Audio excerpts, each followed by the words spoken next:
Hey everybody, happy Friday. Welcome to Friday. The weekend is nearly here and I hope you are staying dry and warm wherever you are. Here in Greytown right now, it is a little bit wet, bit damp. Wind's not too bad and the temperature's not too bad, but I am enjoying this beautiful open fire in the lounge, keeping myself nice and warm and cozy. Look, today's video is about a few things, and I'm gonna refer to them, and there's gonna be little slides that are gonna pop up and edit in here. So I just wanted to sort of introduce this video to you and what the number one theme is. So whenever we start an exercise program or a life coaching program, there's a lot of things that people sort of need to be aware of, and I want to sort of give you some stuff that I hope will help you to sort of get you through and navigate through those goals in a safe and sustainable way. Because at the end of the day, any sort of plan or program, I believe, is about creating a life transformation, a lifelong new way of living, new way of exercising, new way of eating, whatever that goal might be. It's you just create this whole new life dream and this becomes part of your life. So number one thing I want to tick off here is understanding your goals. Okay, so this is really important. Sometimes people will come to me and they say, oh, Miles, I want to lose weight, I want to get fit. But understanding what that means for you, and it's really important. You can't just sort of, it's all well and good to have a goal to, I want to lose weight or whatever it might be, but it's really important to understand what that really means for you. What does that feel like on a deep emotional level? What will that give you? For example, you might want to lose weight so you can spend more time with your grandchildren, which is a beautiful and wonderful goal. So that becomes what the goal is. Everything else is a way of getting to that, but ultimately your goal should be what is the end result, what it is that you want to achieve. Is it, I want more freedom, I want more time, I want better peace of mind, I want more balance, whatever that might be in your life, is understanding your goal and being quite specific about it. The next thing is setting realistic time frames. Now this can be quite important. There is so many videos out there are so many programs out there that promise the world with a short amount of time. Look, I'm going to tell you something, guys and girls. The bottom line is that when you want to sort of make a change or achieve something great, there is an element of work. There is no magical pill or no quick fix or no program that's going to get you to your goals super fast without effort. You need to put effort in. Okay, you need to make sacrifices. You need to create change. You need to do whatever. If you want to make a change of what you're living like right now, you need to make changes. Otherwise, you'll just keep getting exactly what you've got. So I understand that can sometimes be painful, but I also understand that often it's those painful feelings and negative things that have brought you to this place, that have brought you to the place in life where you know you need to make a change. So we've got to set realistic time frames amongst that. You might have spent years and years and years eating poorly to create the body that you have now. You're not going to sort of change that to the body you want overnight. So set realistic time frames. That's really important. It helps you not to get sort of down or feel like you're failing when things aren't sort of happening fast enough. So set realistic goals. Understand where you're at. Understand where you want to get to, but set goals along the way that are realistic and you can achieve.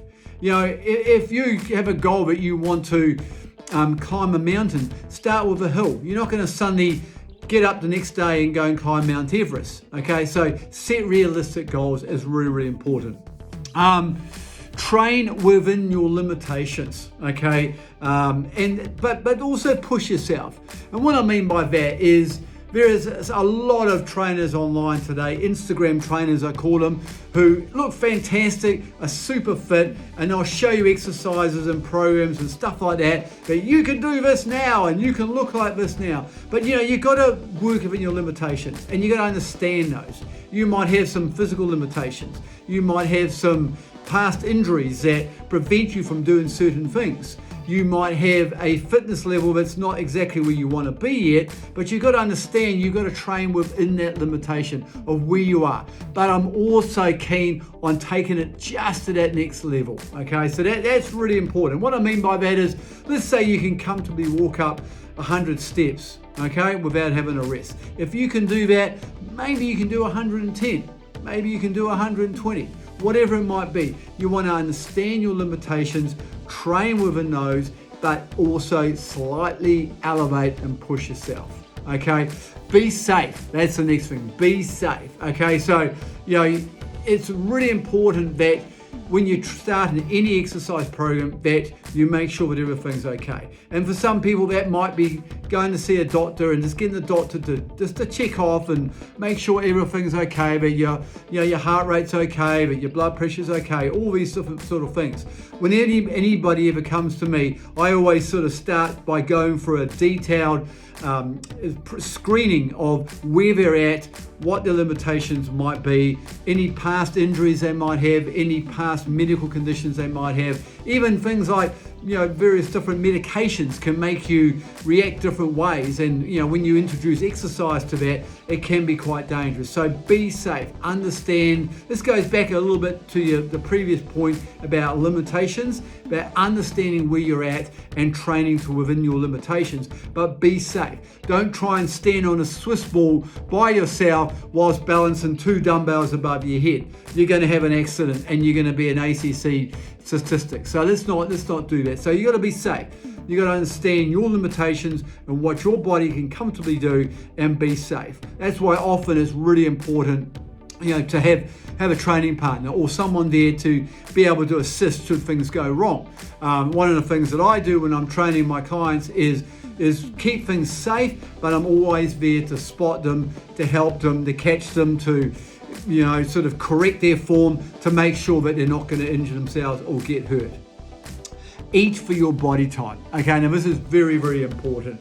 There's a lot of people out there running around talking about, fasting, talking about keto, talking about paleo, all these different sort of things. And a lot of those programs and diets can be really, really good and get great results for people. But it depends on your body type. If you're a very, very lean, tall, sort of skinny type person and you try and fast, you're going to be in trouble. Okay, so that is not going to suit you. Whereas you're somebody who's carrying a lot of extra weight, has got a slow metabolism, sometimes fasting can work. But understand your body type is very, very important, and eat for that body type. Carbohydrates and me, we love each other. I need carbohydrates. If I don't eat carbohydrates 5 times a day, my brain starts getting foggy. I start losing energy. It's not a good picture. But for some people, too much carbohydrates can cause the absolute opposite effect. They can create bloatness and lethargy and tiredness and swelling and all sorts of other reasons. So it's really important to understand your body type and to eat for that. At Fit Alive Coaching, we do a lot of sort of pre-screening, understanding what people's body types are, and then design diets and meal plans for that body type. Okay, so train for your body type too. Now this is really important as well. Again, if I use the example of the tall, skinny, lean person, if I try and overload this person with too much heavy weight, their joints aren't going to handle it and they're going to have all sorts of problems. Likewise, people who are more heavy set, more muscular, can handle much bigger weights and stuff like that. So you got to understand what suits different body types.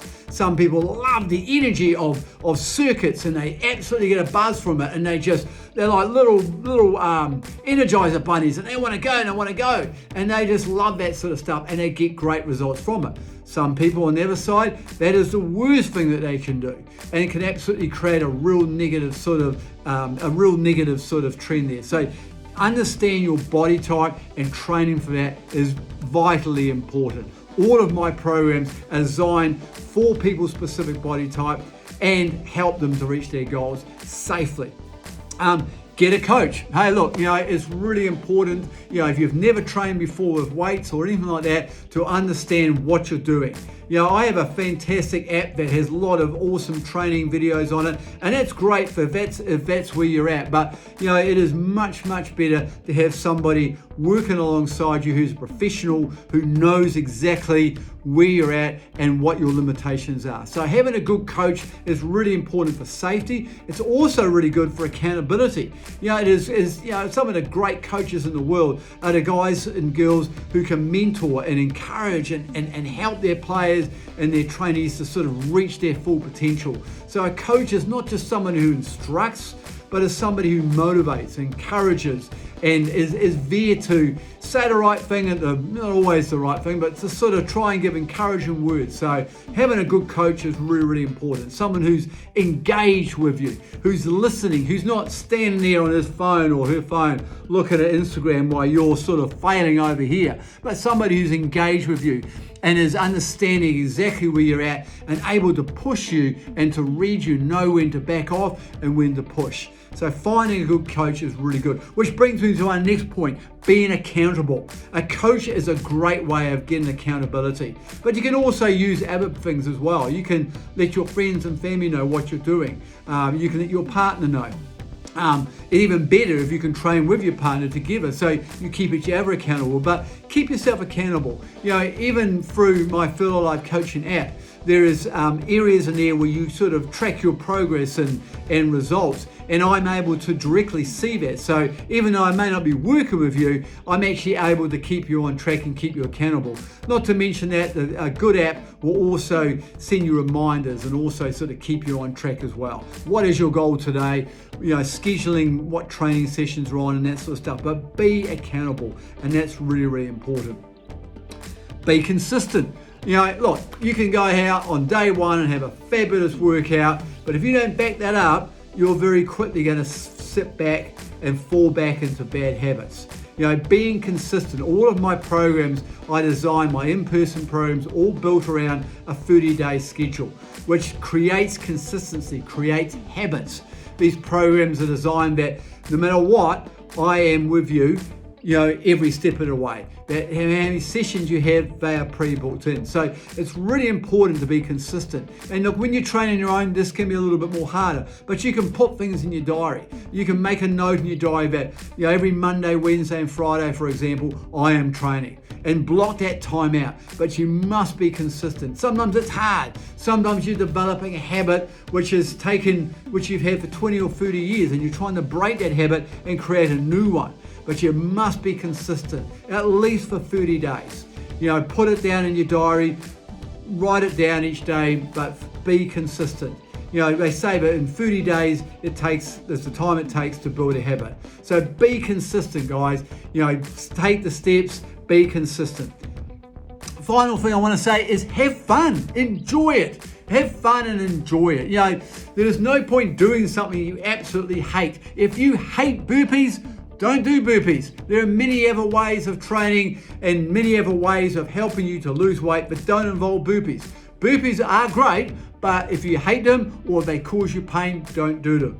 If you don't like running, don't run. There are many other ways to improve your aerobic and cardio fitness that don't involve running along endless laps on a treadmill or running around the block. In saying that, if you enjoy running, absolutely. Find something you love doing and you enjoy. If it's fun, you'll stick with it and you'll be consistent. So have fun, enjoy it. Put on the music, go out with friends, go and whatever program suits you. Some people love big group training. Fantastic. Get a few friends together and do your training that way. Some people like to zone out and be by themselves. Whatever is your thing, is do that and have fun. So look, I hope you got something out of that, folks. At Feel Alive Coaching, we have a lot of programs designed to help people keep on track of all of these things. But if you're interested in that, I really encourage you to jump onto our website and look and see what we have to offer. In the meantime, if you're enjoying these programs, these videos, please subscribe down below and leave a comment and a like as well. Usual thing, like, comment, subscribe, that everybody talks about. But it really helps to get your feedback too. So I really want to create these Friday videos with what you want to see and bring content that is engaging and the sort of stuff that you want. So please put a comment below, let me know some of the things that you want to talk about, and we'll include those in upcoming weeks. But for now, happy Friday everybody, have a fantastic weekend, stay safe and stay active.